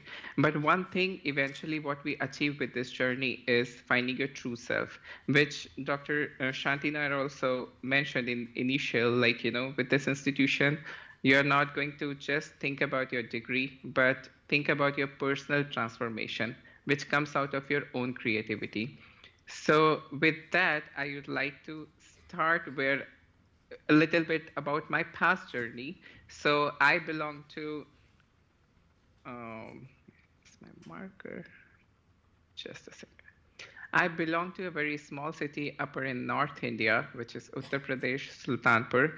And just like any 90s teenage growing kid, I had only two dreams in my mind when I was like finishing my school, that either I should be a medical doctor or I should be an engineer. I was terrible at maths, so engineering was definitely not my thing. So I decided I should proceed with medical doctor preparations. So I left my small city, roam around in few of the cities starting from year 2000. And with a couple of years, I realized I was not serious enough to beat a competition. And then I was like, I wanted to change my passion or change my career. And that time, this biotechnology was a boom. So everywhere, like in the newspapers or just like as Professor Guhan mentioned, biotechnology is still being as if there is a profession, a good profession or not. And like back in those days, also every news article was suggestive, like, biotechnology, if you do biotechnology, you will be very successful. So I joined a course, and then somewhere in Delhi. And unfortunately, after 1 year, the college lost its affiliation. So I was disappointed. And then this 4 or 5 years, like, which is almost changing a government in our country, time, I had no degrees in my hand. But by that time, one thing I had learned is like I had to become a little bit more serious. With that seriousness, I moved down south in India for my bachelor's and master's degree. And with my seriousness, I conquered a little bit of merits in education with my bachelor's and master's degree. I did little bit of okay or kind of like excel in achieving good positions and ranks in my college and university. Then I was like, probably I'm done. I did my master's in stem cell and regenerative medicine back in 2010, and probably I was the second batch in that time. And then I thought I'm done, and then I should go back home. So I went back to North. I joined one of the research institution and as a junior research fellow, and then I was planning to do a PhD there. I submitted my application. My application got rejected at UP Technical University because that time they did not recognize MSc stem cell as a course. So they said like, MSc Life Sciences is the mainstream course. So I am not eligible to sit for the written exam.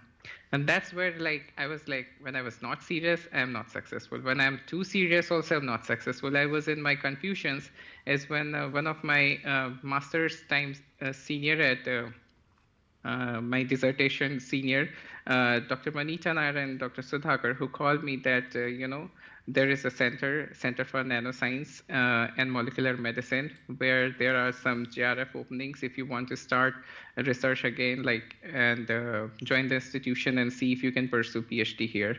So yeah, here we go. I came down and joined Amrita in March 2012.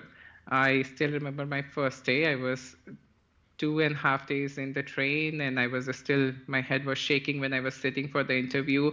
And there were more than 30 candidates, out of which 2 were shortlisted. I felt like some divine feelings were there. Fortunately, I had secured the position of being a JRF, so I didn't think left and right. But then I had my first meeting with Dr. Shanti Nair, the director of the institution, in his cabin after my interview round done on the second day. And he asked me one very important question. My first experience was with him, will I survive? Because I was the first North Indian student who is not just coming here for PhD, but lots of challenges because it's a different culture, different things. And then I had my questions in my head, will I survive or not? Because something which I would definitely miss is my North Indian food, because I'm a foodie. I love to cook and I love to eat. So yes, there is a lot of variety which I was about to miss. But then I said, I've already seen enough of ups and downs. So I was okay to adopt the new culture.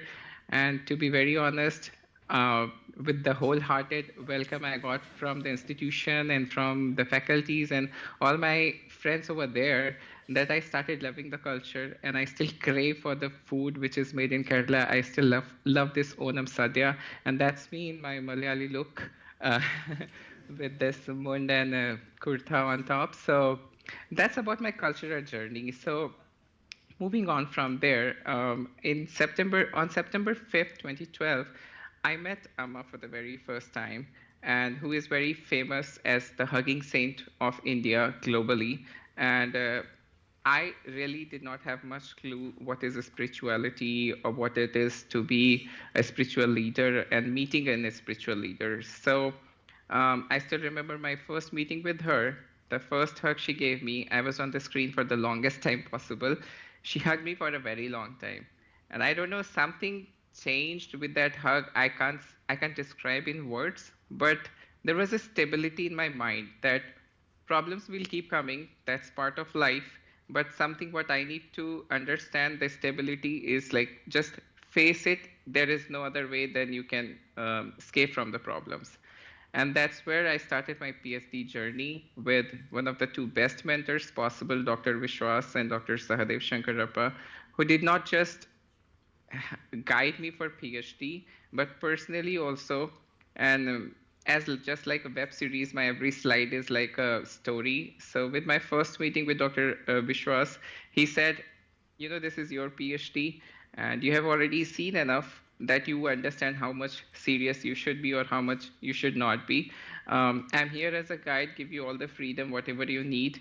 You tell me what you need, and then I can help you in any possible way. But you should be the main driver of this PhD.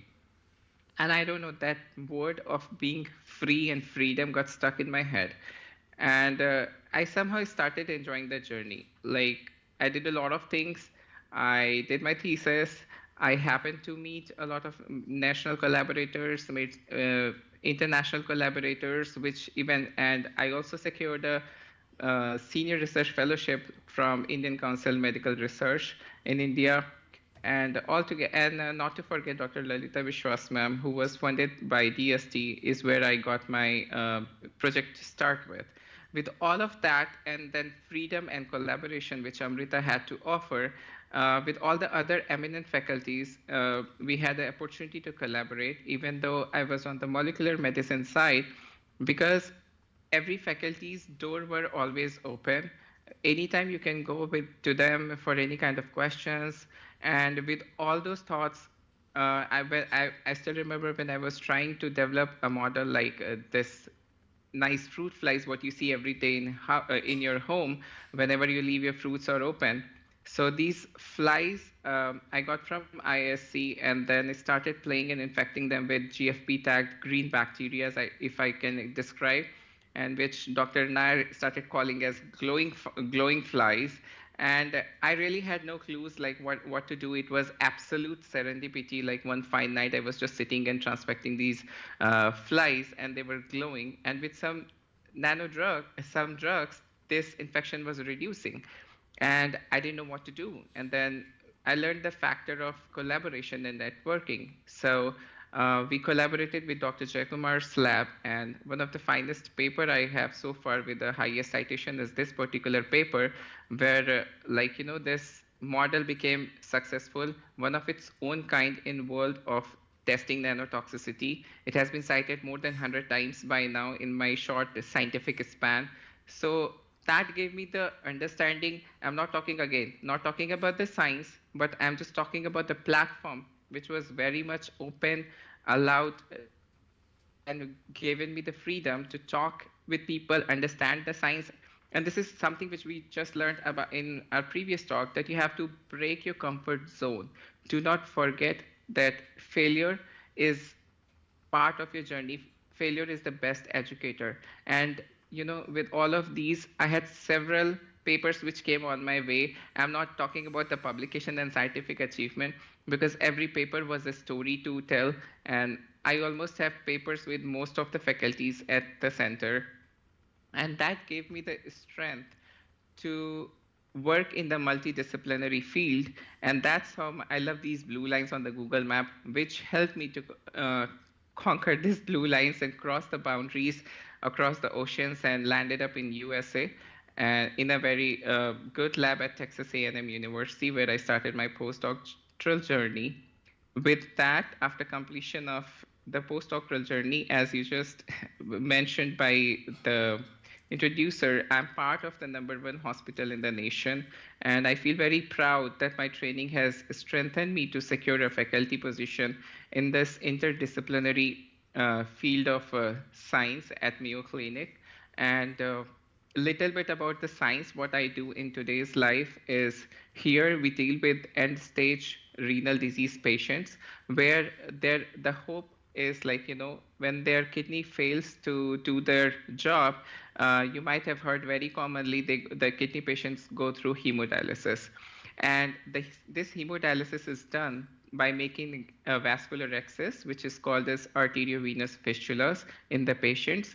Now, these fistulas fail, more than 40% of the fistulas fail in less than a year of time. So with this dynamic team I'm working, we are trying to understand different mechanisms, how this failure happens, apply a lot of scientific knowledge, like be it a stem cell therapy, nanomedicine therapy, what are the other molecular targets, how we can eventually evolve this therapy. And to putting it together as we talk, one of the papers which we just finished and it has been accepted in Science and Translational Medicine is where I am also part of, is again showing stem cell therapy based application. So all these basics and technologically strong vibes, I had got it from this interdisciplinary institution which I worked in India. And I feel so proud to be part of those that dynamic team I have worked on.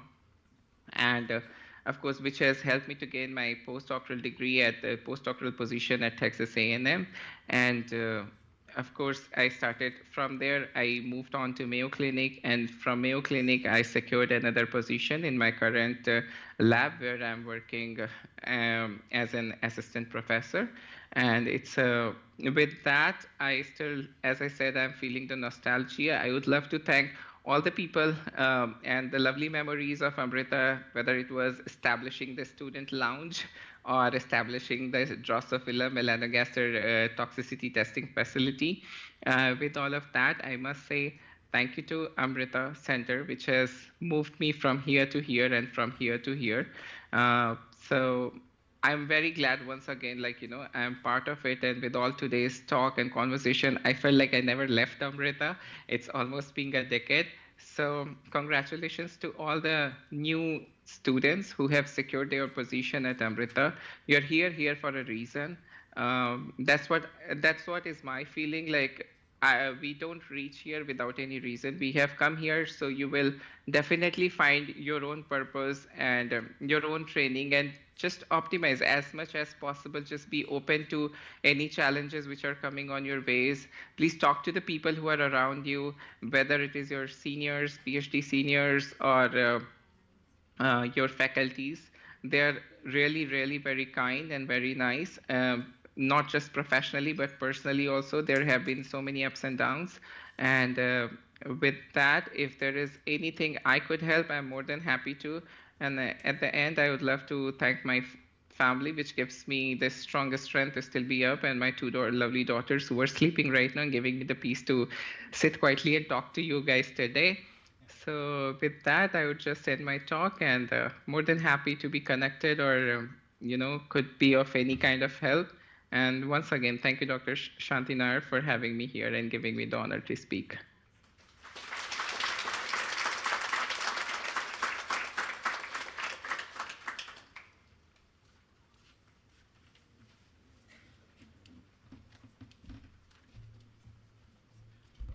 Thank you, Dr. Baranwal. Your words truly inspire us to dream big and stay grounded. We now take a moment to express our heartfelt gratitude to all those who made this event possible. We extend our gratitude to our esteemed Amma, our chief guest, respected dignitaries, faculty members, student volunteers, and everyone who contributed to the success of this day. Thank you to each and every one of you today for honoring this occasion.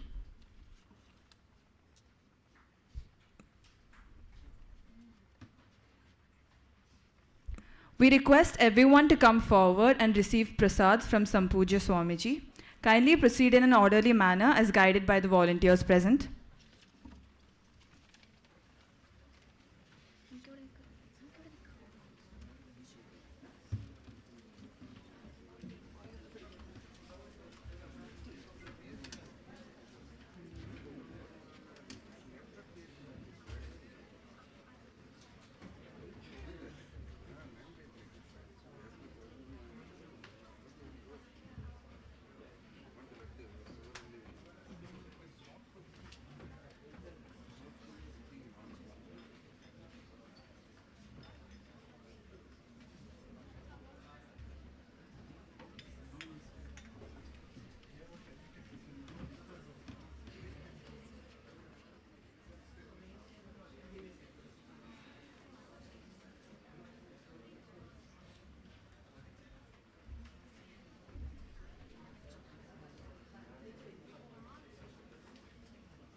So you can come down the aisle and come up to Swamiji and collect your prasad.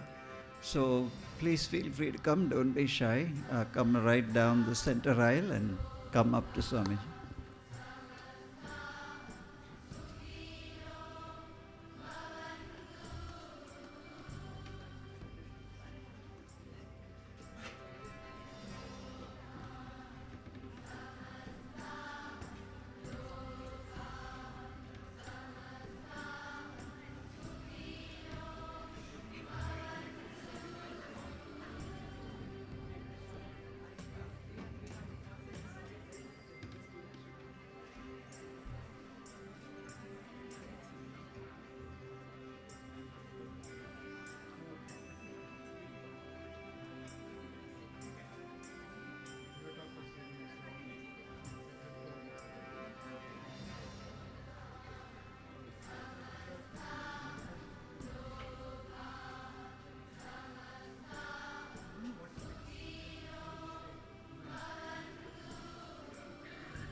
There's an announcement.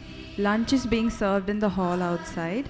The first batch have begun. We have a few seating restrictions and we apologize for the inconvenience. So we request all parents and students to remain seated and the volunteers will be guiding you for lunch batch-wise. Thank you.